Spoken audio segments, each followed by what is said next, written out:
Pourquoi est-ce qu'on fait autant de choses? Donc notamment le sport à haut niveau, avec presque 3 entraînements par jour, la marque, toi t'as les études, j'ai YouTube, l'année passée j'avais aussi les études encore en plus. Moi je pense que de mon côté c'est juste que je me suis rendu compte à travers les années, et même ma mère me l'a dit, c'est juste ça sent que t'es plus heureux quand t'es occupé et quand tu fais des trucs. Je deviens vite irritant ou mou, une mauvaise humeur quand je suis pas actif, quand je fais pas des choses. C'est le fait de rester couché une journée, de procrastiner ou de rien faire. Souvent j'arrive à la fin de la journée et je dis oh, j'ai vraiment envie de me frapper et de dire qu'est-ce que tu fais. Et bah le fait de faire tout ça, c'est juste c'est pas le choix. Ouais. T'as ton sport, le coach il dit tu viens à telle heure, t'es là à telle heure. Tes études, t'as cours à cette heure-là, bah ok tu peux ne pas y aller, mais tu dois réussir l'examen à la fin, donc à ce moment-là tu dois le faire à un autre moment. Et ça t'oblige à t'organiser aussi, et je pense que ça te fait juste apprendre la vie plus vite. Clairement, le fait de faire plein de trucs. Parce que tu vois plein de gens différents, t'as des horizons différents, des visions différentes, tu comprends un peu plein de choses plus vite.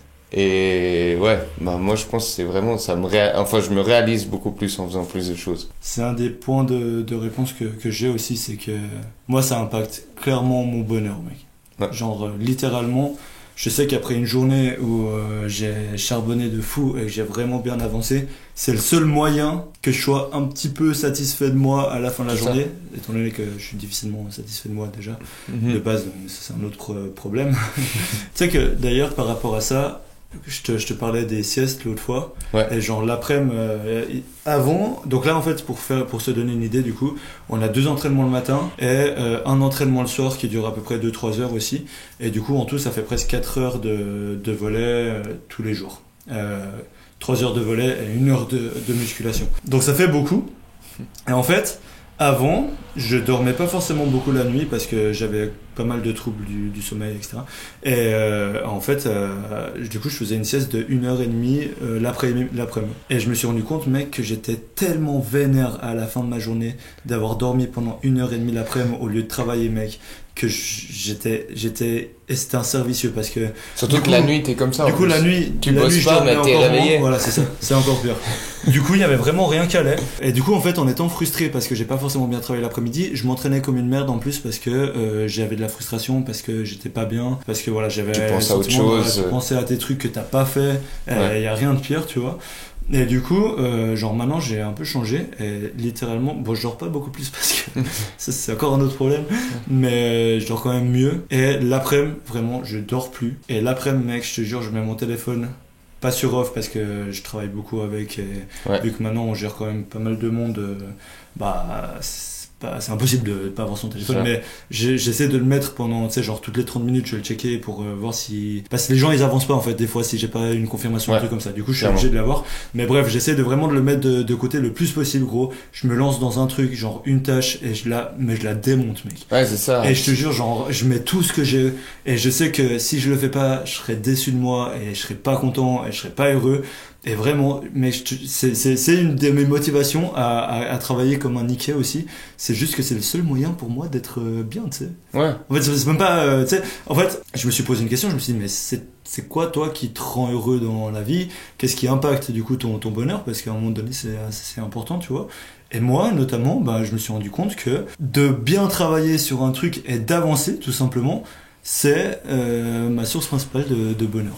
Donc j'ai pris cette réflexion et je me suis dit, je préfère arriver à l'entraînement, et d'ailleurs après constat, j'ai été meilleur aux entraînements en étant plus fatigué mais moins frustré parce que j'avais charbonné pendant tout l'après-midi, que plus frustré et moins fatigué parce que j'avais dormi pendant 1h30. Donc au final il y a tout à y gagner, et en plus le soir je dors plus facilement.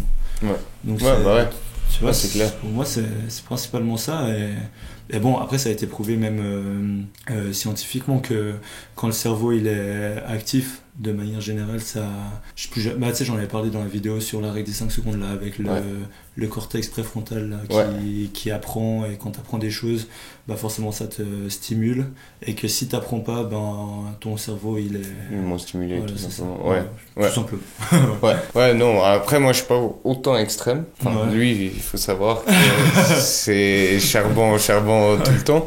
Mais voilà, on a aussi accepté comment l'un et l'autre fonctionnaient. Mais moi, je pense que, en fait, j'avais vu une vidéo, je pense un reel qui a dû passer sur Insta, où le gars, il disait, en fait, c'est juste que comment tu vas avoir confiance en toi si tu te fais des promesses, par exemple, au début de la journée. Tu dis, ah, aujourd'hui, je vais faire ça, et que tu arrives à la fin de la journée et qu'il manque la moitié de ta liste. T'as même plus confiance en toi, parce que comment t'as confiance en les autres quand ils font ce qu'ils disent ou quand ils sont là pour toi et toi, t'es pas là, si t'es pas là pour toi et tout. Après, je dis pas qu'il faut faire des listes de malades, parce que sinon, t'arrives jamais au bout. Donc t'es tout face en cuit à la fin de ta journée. Mais c'est faire des listes réalistes de ce que tu peux faire avec le temps que tu as à disposition, en sachant que tu as des entraînements à cette heure-là, que tu as des entraînements à cette heure-là, que à cette heure-là tu as peut-être les cours ou quoi. Et du coup faire des trucs réalistes, mais ensuite les faire. Ouais, vraiment les concrétiser quoi. C'est ça, parce que te fixer des trucs, sinon tu arrives à la fin de la journée et tu dis oh non, j'avais dit que je faisais ça aujourd'hui et je l'ai pas fait. C'est clair, ouais. Et ça, après ton estime de toi, bah elle chute, forcément. Ouais. Bah, c'est exactement pour ça que la procrastination, elle est source de des fois dépression, j'abuse, mais de mauvaises vibes, quoi. Ouais, c'est ça. Genre que des fois, t'es dans un bad mood juste parce qu'en fait, tu procrastines et que c'est pas ce que tu t'es promis, tu vois. Genre, c'est ça. Tu tiens pas tes promesses à toi-même. En fait. Voilà, toi, t'es saoulé avec quelqu'un d'autre quand il tient pas ses promesses, et bah, t'es juste saoulé avec toi-même quand tu tiens pas tes promesses non plus. C'est exactement pareil.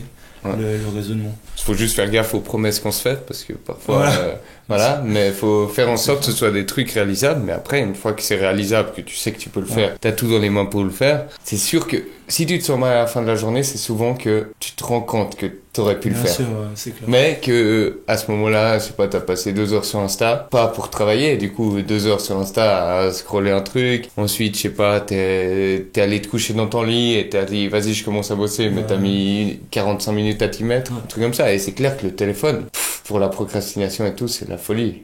Il faut vraiment apprendre à le poser, quoi. C'est clair. C'est dur, hein, parce que c'est clairement une addiction, quoi. Voilà, tout se développe vers l'addiction. Parce que plus tu l'utilises, plus les gens qui développent les applications, etc. sont contents aussi. Ça. Et quand tu bosses avec, c'est pire. Parce que tu vois, tu vas peut-être aller voir sur le compte Bilos des gens qui nous ont écrit un truc. Et derrière, tu finis sur des reels de je sais pas quoi à côté. Après, bien sûr, nous, de temps en temps, on trouve un truc inspirant, on peut en parler, donc on est content, mais c'était pas le but de base. Donc on se sent quand même mal à la fin de la journée parce qu'on avait peut-être d'autres choses à faire qui étaient plus importantes que ça, quoi.